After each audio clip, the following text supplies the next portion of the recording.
Yamaha RXV485 इससे संबंधित कोई प्रश्न है तो कमेंट में मेंशन कीजिए, उसका जवाब मिलेगा। आज हम बनाने जा रहे हैं यामाहा का एम्पलीफायर जिसका मॉडल नंबर आप देख सकते हैं RX-V485। क्या इशू है इसमें, जरा एक बार इसको समझ लीजिए। सबसे पहले हमने पावर ऑन किया तो इसमें ब्लिंकिंग हो रही है। 14 से 15 टाइम ब्लिंकिंग है।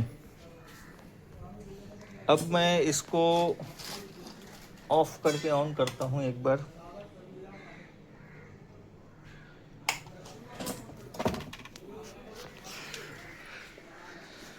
प्रॉब्लम पर ध्यान दीजिए, इंटरनल एरर इशू है।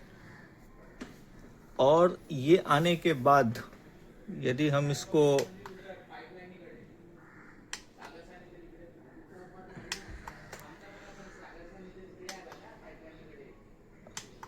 ये इशू है इसमें, चलिए देखते हैं।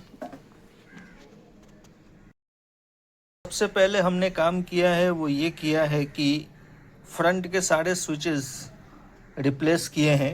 क्यों किए हैं इसकी जानकारी मैं आगे चल कर दूंगा। जैसा कि आप देख सकते हैं फ्रंट पैनल यूनिट को हमने पूरी तरीके से फिट कर दिया है। और अब हम अपने फॉल्ट की तरफ आएंगे।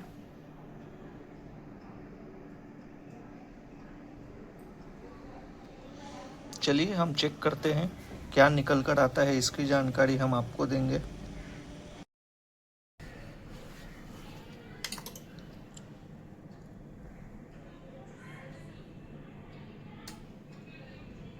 अब पीस ऑन होके ऑफ हो रहा है, क्या है ये, इसको हम थोड़ा सा समझेंगे।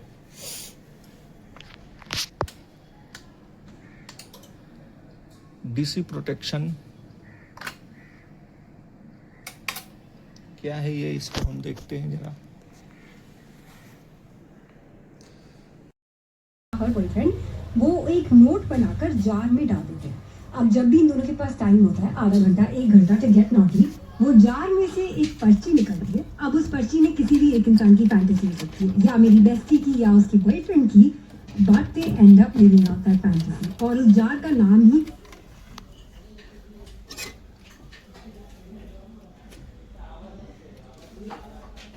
मी।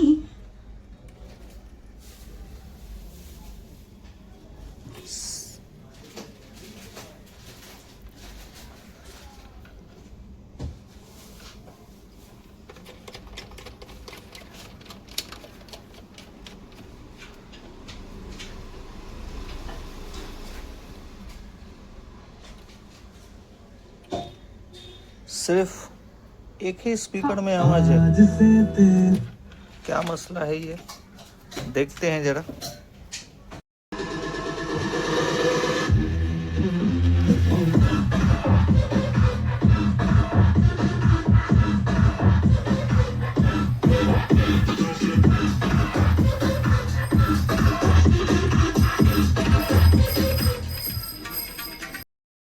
जैसा कि आप देख सकते हैं हमने पूरे पीसीबी को उलट पुलट कर रखा है।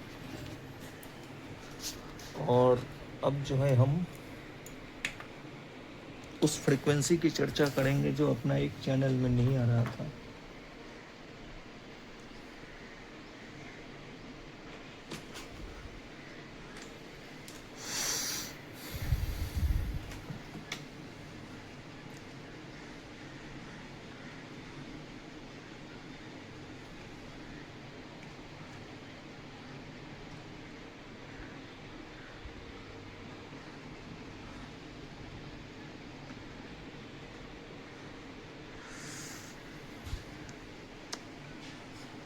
हमने इसको एफएम रेडियो मोड पे रखा है। और एफएम रेडियो मोड पे यहाँ पर आप देख सकते हो TULR लिखा है। यहाँ पर भी हम देखेंगे,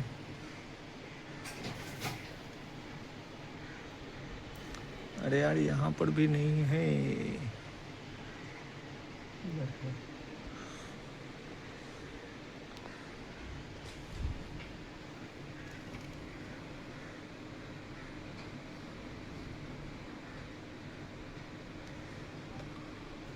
ट्रैक आती है इस तरफ, यहाँ पर आती है वो लाइन, इसी में है, यहाँ पर नहीं है।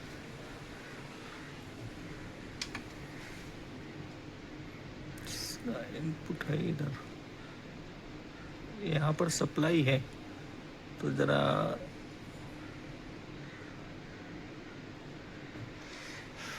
एक मिनट,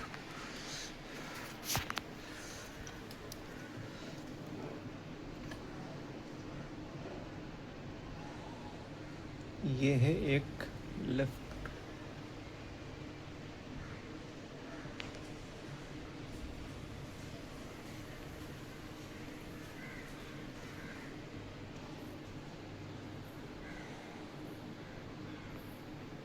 और ये है एक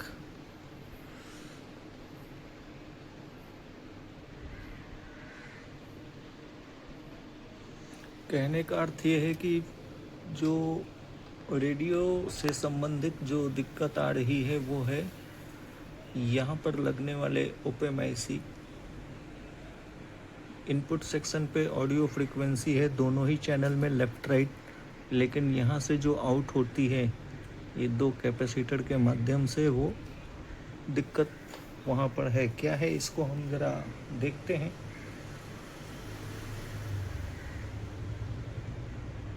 C2704, C2705,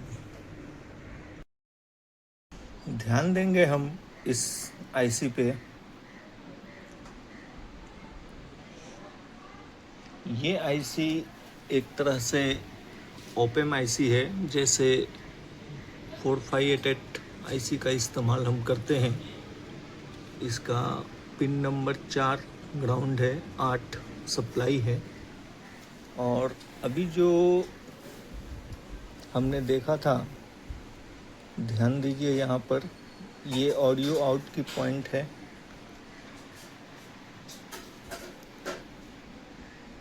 $11.49, और ये एक चैनल है 6, तो ये सही है, ये गलत है। इनपुट सप्लाई 12 वोल्ट है, तो बाकी के पिंस पे 6 ही आना चाहिए। ये एक पे गलत है, देखते हैं क्या गलत है, क्या आईसी रिप्लेस करना पड़ेगा, इस पर हम ध्यान देंगे थोड़ा।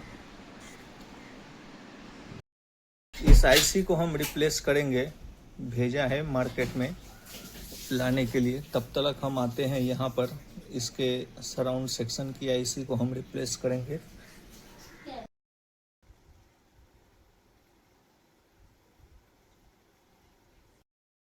हमने ये आईसी रिप्लेस की है, सेम नंबर का मिला नहीं तो मैंने दूसरे नंबर का फिट किया है। और जो अपनी दिक्कत थी,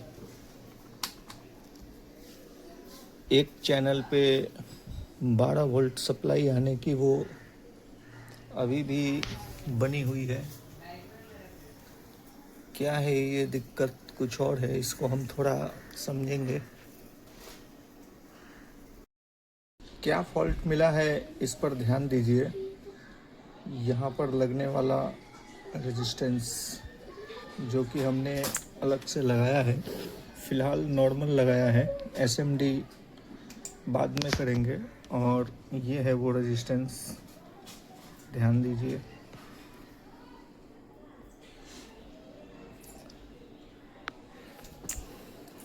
अब हम बात करेंगे जो सप्लाई हमारी पहले बनती थी इस एक चैनल पे,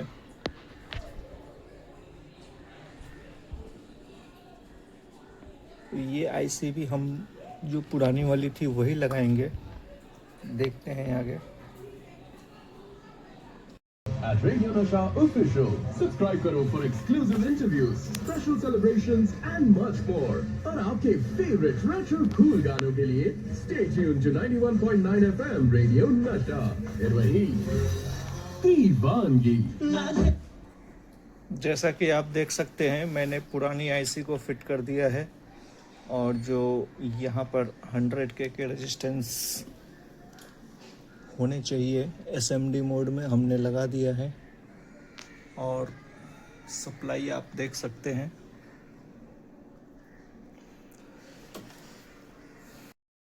कंप्लीट वोल्टेज चेक और बाकी जो भी चीज़ें हमने रिसर्च की है, चेक की है, उसकी जानकारी मेंबर्स ओनली वीडियो पर अगले 2-3 दिनों में मिल जाएगा।